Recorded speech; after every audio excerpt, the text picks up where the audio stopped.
ಸ್ನೇಹಿತರೆ ನಮಸ್ಕಾರ, ಹೇಗಿದ್ದೀರಾ ಎಲ್ಲರೂ? ನಾನು ನಿಮ್ಮ ಆರಾಮದನ್. ಎಲ್ಲರೂ ಚೆನ್ನಾಗಿದ್ದೀರಾ ಅಂದ್ಕೊಂಡು ವಿಡಿಯೋಗೆ ಸ್ವಾಗತಿಸೋಣ. ಏನಿಲ್ಲ ಫ್ರೆಂಡ್ಸ್, ಒಂದು ಕಳಕಳಿ ಪ್ರಾರ್ಥನೆ ಅಂತಂದರೆ ಇನ್ನೂ ನನ್ನ ಚಾನಲನ್ನು ಯಾರೆಲ್ಲ ಸಬ್ಸ್ಕ್ರೈಬ್ ಮಾಡ್ಕೊಂಡಿಲ್ಲ ಪ್ಲೀಸ್ ಸಬ್ಸ್ಕ್ರೈಬ್ ಮಾಡ್ಕೊಳ್ಳಿ. ಯಾಕಂತಂದರೆ ನೀವು ಸಬ್ಸ್ಕ್ರೈಬ್ ಮಾಡಿಕೊಂಡ್ರೆ ನಾನು ಯಾವುದೇ ವಿಡಿಯೋ ಅಪ್ಡೇಟ್ ಮಾಡಿದ್ರು ಕೂಡ ನಿಮಗೆ ಇಮ್ಮಿಡಿಯೇಟ್ ನೋಟಿಫಿಕೇಷನ್ ಅನ್ನೋದೊಂದು ಬರುತ್ತೆ. ಆ ಉದ್ದೇಶದಿಂದಲೇ ನೀವು ಸಬ್ಸ್ಕ್ರೈಬ್ ಮಾಡ್ಕೊಳ್ಳಿ ಅಂತ ಹೇಳ್ತಾ ಇದ್ದೇನೆ. ಅಷ್ಟು ಬಿಟ್ಟರೆ ಬೇರೆ ಏನೂ ಉದ್ದೇಶ ಇಲ್ಲ. ಓಕೆ, ಮತ್ತು ಇನ್ನೊಂದು ವಿಡಿಯೋನ ಕೊನೆವರೆಗೂ ಸ್ಕಿಪ್ ಮಾಡಿದೆ ನೋಡಿ. ಯಾಕಂತಂದರೆ ಒಂದು ತುಂಬಾ ಮುಖ್ಯವಾದ ವಿಷಯ ಇದು. ಯಾಕಂತಂದರೆ ನಮ್ಮ ಬೆಂಗಳೂರು ಆಗ್ಬೋದು, ನಮ್ಮ ಕರ್ನಾಟಕ ಜನತೆ ಆಗ್ಬೋದು ತುಂಬಾ ಒಂದು ಗೊಂದಲಕ್ಕೆ ಈಡಾಗಿದ್ದಾರೆ. ಯಾಕಂತಂದರೆ ಒಂದು ನಮ್ಮ BBMP ಅವ್ರದ್ದು ಸಹಾಯ ಕೇಂದ್ರ ಇದೆಯಲ್ಲ, ತುಂಬಾ ಒಂದು ಅಡಚಣೆ ಅನ್ನೋದನ್ನು ಒಂದು ಉಂಟು ಮಾಡಿದೆ. ಯಾಕಂತಂದರೆ ಆ ಸಹಾಯವಾಣಿ ಕೇಂದ್ರ ಕರೆಕ್ಟಾಗಿ ವರ್ಕ್ ಆಗ್ತಾ ಇಲ್ಲ. ಆ ಸಹಾಯವಾಣಿ ಕೇಂದ್ರ ವರ್ಕ್ ಆಗಿದ್ದಿದ್ರೆ ಜನಗಳಿಗೆ ಇಷ್ಟೆಲ್ಲ ತೊಂದರೆ ಆಗ್ತಾ ಇರಲಿಲ್ಲ. ಯಾಕಂತಂದರೆ ಇವ್ರು ಕೊಟ್ಟಿರೋ ನಂಬರ್ಗಳು ಖಂಡಿತ ವರ್ಕ್ ಆಗ್ತಾ ಇಲ್ಲ ಬಿಡಿ. ನಾನೇ ಸುಮಾರು ಸಾರಿ ಟ್ರೈ ಮಾಡಿದೆ, ಅದು ಯಾವುದೂ ವರ್ಕ್ ಆಗ್ತಾ ಇಲ್ಲ. ಬರೀ ಎಂಗೇಜ್ ಅನ್ನೋದೊಂದು ಇರುತ್ತೆ. ಅದೇನು ಮಾಡಿ ಇಟ್ಟಿದ್ದಾರೋ ಗೊತ್ತಿಲ್ಲ. ಇರಲಿ, ಯಾಕಂತಂದರೆ ಒಂದು ಸರ್ಕಾರನ ದೂಷಿಸ್ತಾ ಹೋದರೆ ನಾವು ಅದನ್ನು ಇದು ಮಾಡ್ತಾನೆ ಹೋಗ್ತೀವಿ. ಬೇಡ, ಸದ್ಯಕ್ಕೆ ಅವ್ರು ಮಾಡ್ತಾ ಇರೋ ಕೆಲಸಗಳಿಗೆ ಸಪೋರ್ಟ್ ಮಾಡೋಣ. ಪ್ರತಿಯೊಂದು ಇದರಲ್ಲೂ ಒಂದು ಬೇರೆ ಸ್ಟೇಟಿಗೆ ಕಂಪೇರ್ ಮಾಡಿದಾಗ ನಮ್ಮ ಸ್ಟೇಟನ್ನೇ ಒಂದು ಹೈಲೈಟ್ ಮಾಡಬೇಕು ಅಂತಂದೇಳಿ ಅವರು ಕೂಡ ತುಂಬ ಶ್ರಮ ಪಡ್ತಿದ್ದಾರೆ. ಹಾಗೇನೇ ಒಂದು ಇಂಪ್ಲಿಮೆಂಟ್ ಅನ್ನೋದೊಂದು ಖಂಡಿತ ಆಗ್ತಾ ಇದೆ. ಯಾಕಂತಂದರೆ ನಾನೇನೇ ಸುಮಾರು ನೋಡ್ತಾ ಇದ್ದೀನಿ, ಜನನೂ ಅದೇ ಥರ ಸಹಕರಿಸ್ತಾ ಇದ್ದಾರೆ. ಅದರಿಂದನೇ ಎಲ್ಲ ಕೆಲಸಗಳು ಕೂಡ ಸುಗಮವಾಗಿ ಆಗ್ತಾ ಇದೆ. ಇವತ್ತು ನೋಡಿ, ಒಂದು ಈ ಖಾತಾ ಎಷ್ಟು ಇದಾಗಿದೆ ಅಂತಂದರೆ ನಾನೇನೇ ಸುಮಾರು ಇವತ್ತು ಒಂದು ನಿಯರ್ಲಿ ಏನಿಲ್ಲ ಅಂತಂದ್ರೂ ಕೂಡ ಒಂದು 100 ಕಾಲ್ಸ್ ರಿಸೀವ್ ಮಾಡಿದ್ದೀನಿ. ನಾನು ಹಾಕಿರೋ ಒಂದು ವಿಡಿಯೋದಲ್ಲೇನೇ ಸುಮಾರು ಏನಿಲ್ಲ ಅಂತಂದರೂ 100 ಕಾಲ್ಸ್ ರಿಸೀವ್ ಮಾಡಿದ್ದೀವಿ ಫ್ರೆಂಡ್ಸ್. ಲೆಕ್ಕ ಹಾಕಿ. ಅಂದರೆ ಜನಗಳಿಗೆ ಎಷ್ಟು ತೊಂದರೆಗಳಿದೆ ಅನ್ನೋದನ್ನ ನೀವು ಅರ್ಥ ಮಾಡ್ಕೊಳ್ತಾ ಇಲ್ಲ. ನಾನು ಅದನ್ನೇ ಹೇಳ್ತಾ ಇರೋದು. ಯಾಕಂತಂದರೆ ಒಂದು ಸಹಾಯವಾಣಿ ಕೇಂದ್ರ ಅನ್ನೋದು ಹೆಂಗಿರಬೇಕು ಅಂತಂದರೆ 24/7 ಅನ್ನೋ ಥರ ಇರಬೇಕು. ನೀವು 9 to 6 ಎಲ್ಲನೂ ಇದು ಮಾಡಿದ್ರೆ ಅದು ಖಂಡಿತ ವರ್ಕೌಟ್ ಆಗೋಲ್ಲ. 24/7 ಕಾಲ್ ಸೆಂಟರ್ ಥರ ಇದು ಮಾಡಿ. ಯಾಕಂತಂದರೆ ಸರ್ವರ್ ಫ್ರೀ ಇರುತ್ತೆ. ಸರ್ವರು ಈವ್ನಿಂಗಲ್ಲಿ ಫ್ರೀ ಇರುತ್ತೆ. ಈವ್ನಿಂಗ್ ಕೂತ್ಕೊಂಡವ್ರೆ ಅಂತ ಅಂದರೆ ಎಲ್ಲರೂ ಮನೆಯಿಂದಲೇ ಮಾಡ್ತಾರೆ. ಅವರಿಗೆ ನಿಜವಾಗೂ ಹೆಲ್ಪ್ ಬೇಕು. ಪಬ್ಲಿಕ್ಕಿಗೆ ನೀವು ಹೆಲ್ಪ್ ಕೊಟ್ರಿ ಅಂತ ಅಂದರೆ ಅವರು ಖಂಡಿತ ಅವ್ರ ಕೆಲಸ ಅವರೇ ಮಾಡ್ಕೊಳ್ತಾರೆ. ನಿಮ್ಮ ಆಫೀಸರ್ಸ್ ಮೇಲೆ ಡಿಪೆಂಡ್ ಆಗಲ್ಲ. ನೀವು ಹೇಳ್ತಾ ಇದ್ದೀರಾ 64-65 ಜನ ARO ಇದ್ದಾರೆ, ಅವರಿಗೆಲ್ಲನೂ ಲಾಗಿನ್ ID ಕೊಟ್ಟಿದ್ದೀವಿ ಅಂತ ಹೇಳಿಬಿಟ್ಟು ಅದೊಂದು ಇದಿದೆ. ಅವ್ರು ಎಲ್ಲಿ ಲಾಗಿನ್ ಮಾಡ್ಕೊಳ್ತಾರೆ, ಅದನ್ನು ಹೆಂಗೆ ಇದು ಮಾಡ್ತಾ ಇದ್ದಾರೆ ಏನೂ ಖಂಡಿತ ಅದು ಇದಾಗ್ತಾ ಇಲ್ಲ.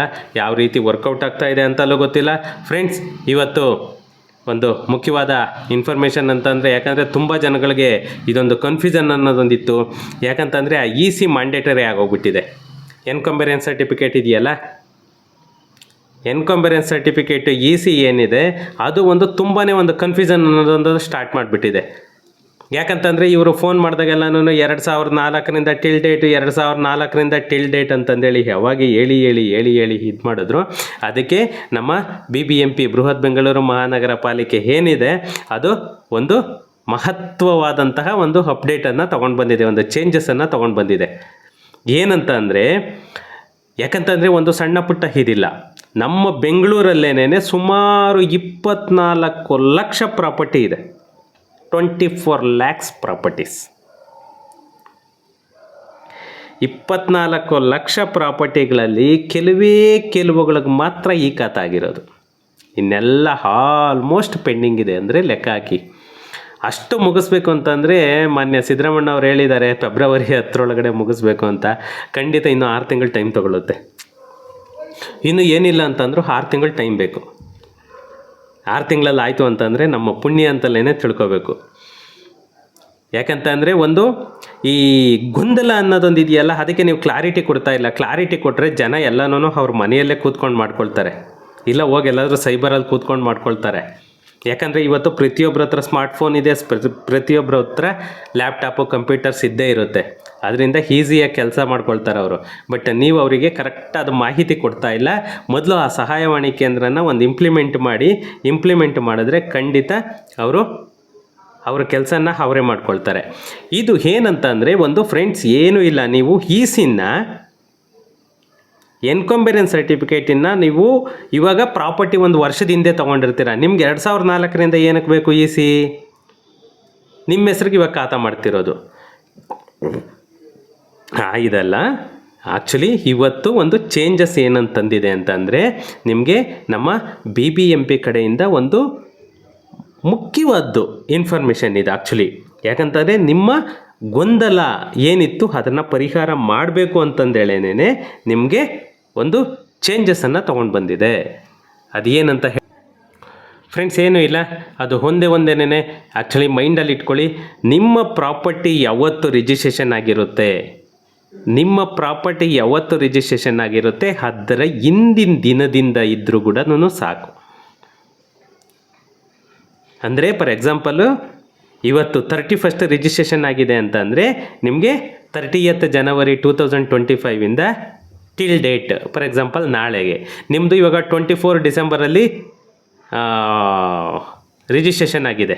31st ಡಿಸೆಂಬರ್ 24, 30th ಡಿಸೆಂಬರ್ 34ಇಂದ ಟಿಲ್ ಡೇಟ್ವರೆಗೂ ಅಂತ ತೊಗೊಬಿಡಿ. ಅಷ್ಟು ಇದ್ದರೆ ಸಾಕು, ಅಕ್ಸೆಪ್ಟ್ ಆಗುತ್ತೆ ಸಿ. ಅದು ನಿಮಗೆ ಅಪ್ರೂವಲ್ ಬರುತ್ತೆ. ಇದು ಒಂದು ಚೇಂಜಸ್ಸು ನಿಜವಾಗೂ ಖುಷಿ ಆಯಿತು. ಯಾಕಂತಂದರೆ ಒಂದು ಜನ ತುಂಬಾ ಗೊಂದಲಕ್ಕೀಡಾಗಿದ್ದರು. 2004ಇಂದ ಟಿಲ್ ಡೇಟ್ವರೆಗೂ ಬೇಕು, 2004ಇಂದ ಟಿಲ್ ಡೇಟ್ವರೆಗೂ ಬೇಕು ಅಂತಂದರೆ ಅದಕ್ಕೆ ಅರ್ಥ ಇರಲಿಲ್ಲ. ಯಾಕಂದರೆ ಇವರು ಪ್ರಾಪರ್ಟಿ ತೊಗೊಂಡಿರೋದು 1 ವರ್ಷ ಆಗಿರುತ್ತೆ. 1 ವರ್ಷದಿಂದ ಪ್ರಾಪರ್ಟಿ ತೊಗೊಂಡು ನೀವು 20 ವರ್ಷದ ಸಿ ಕೇಳಿದ್ರೆ ಅದಕ್ಕೆ ಅರ್ಥ ಇರಲಿಲ್ಲ. ಏನೂ ನೀವು ಒಂದು ಗೊಂದಲ ಇಟ್ಕೊಬೇಡಿ. ನಿಮಗೆ ಪ್ರಾಪರ್ಟಿ ಯಾವತ್ತು ರಿಜಿಸ್ಟ್ರೇಷನ್ ಆಗಿರುತ್ತೆ ನಿಮಗೆ ಅದು 1 ವಾರದ ಹಿಂದೆಯಿಂದನೂ ತೊಗೊಳ್ಳಿ ಸಾಕು, ಏನು ಪ್ರಾಬ್ಲಮ್ ಏನಿಲ್ಲ. 1 ವಾರ 15 ದಿನ ಹಿಂದೆಯಿಂದ ತೊಗೊಳ್ಳಿ. ಆ್ಯಕ್ಚುಲಿ 1 ದಿನ ಹಿಂದೆ ಇದ್ದರೂ ಸಾಕು, 1 ವಾರ 15 ದಿನದಿಂದ ಹಿಂದೆ ತೊಗೊಳ್ಳಿ. ಹಿಂದೆಯಿಂದ ಟಿಲ್ ಡೇಟ್ವರೆಗೂ ತೊಗೊಳ್ಳಿ. ಅದು ನಿಮಗೆ ಖಂಡಿತ ಅಕ್ಸೆಪ್ಟ್ ಆಗುತ್ತೆ. ಏನಾದ್ರೂ ಡೌಟ್ ಇತ್ತು ಅಂತಂದರೆ ನನಗೆ ವಾಟ್ಸಪ್ ಮಾಡಿ ಇಲ್ಲ ಕಮೆಂಟ್ ಮಾಡಿ, ನಾನು ಕ್ಲಾರಿಫೈ ಮಾಡ್ತೀನಿ. ಓಕೆ, ಯಾಕಂತಂದರೆ ಈ ಥರ ಎಲ್ಲನೂ ನಿಮಗೆ BBMPಯಿಂದ ಒಂದೊಂದು ಚೇಂಜಸ್ ಮಾಡ್ತಿರೋದು ಖಂಡಿತ ನಿಮ್ಮ ಉಪಯೋಗಕ್ಕೇ. ನೀವೇನೇನೆ ಎಲ್ಲ ಮಾಡ್ಕೊಳ್ಳಿ ಅಂತ ಹೇಳಿಬಿಟ್ಟು ಅದನ್ನು ಸದುಪಯೋಗ ಪಡಿಸ್ಕೊಳ್ಳಿ. ಇವಾಗ ನೋಡಿ, ಸಿದೊಂದು ಗೊಂದಲ ಇತ್ತು. ಇವಾಗ 1 ಇಯರ್ ಇದು ಎಲ್ಲನೂ ನಿಮಗೆ ಒಂದು ರಿಜಿಸ್ಟ್ರೇಷನ್ ಆಗಿರೋ ಒಂದು ದಿನದಿಂದನೂ ಒಂದು 10 ದಿನ 1 ವೀಕ್ ಅಂದ್ಕೊಳ್ಳಿ, ಅದ್ರ ಹಿಂದೆಯಿಂದ ಟಿಲ್ ಡೇಟ್ವರೆಗೂ ತೊಗೊಂಡ್ರು ಸಾಕು. ಅಷ್ಟು ಇದು ಮಾಡ್ಕೊಳ್ಳಿ. ಓಕೆ, ಇನ್ನೊಂದು ವಿಡಿಯೋದಲ್ಲಿ ಸಿಗೋಣ. Thank you.